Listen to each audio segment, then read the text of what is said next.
rapidement sur les projets d'investissement. Notre collègue Jean-Marc Danjean en a parlé. Mais je le suis. Je le suis sur l'inquiétude qu'on a sur les dépenses prévues dans les projets d'investissement.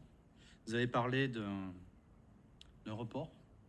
Effectivement, on le constate. Sur les années 2023, si on déduit les subventions, on est à peu près à 7 millions de projets d'investissement, 8 millions en 2024, 5,5 millions en 2025, alors que les dépenses en 2021, bon, effectivement en 2022, je ne vais pas en tenir cas, c'est une année un peu exceptionnelle, 1 million d'euros, et c'est 3,6 millions. Donc c'est vraiment des dépenses qu'on trouve vraiment démesurées. Et vraiment, on se pose la question sur votre capacité à pouvoir assumer ces projets avant la fin du mandat. Mais moi, ce qui me frappe vraiment, c'est le faible niveau de subvention pour financer tous ces projets.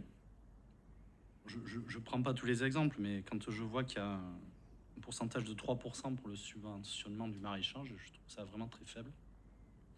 Il n'y a aucun projet qui est subventionné à plus de 40%.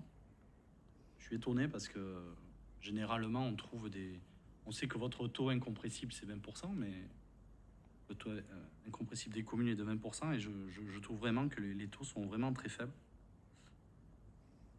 Vous l'avez dit, en plus, tout à l'heure, la difficulté, le contexte compliqué pour les communes pour pouvoir financer les projets,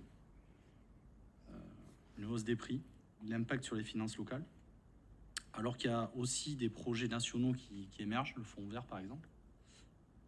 Et je voulais savoir si vous aviez vraiment la possibilité de faire des recherches de subventions pour pouvoir assumer ces projets.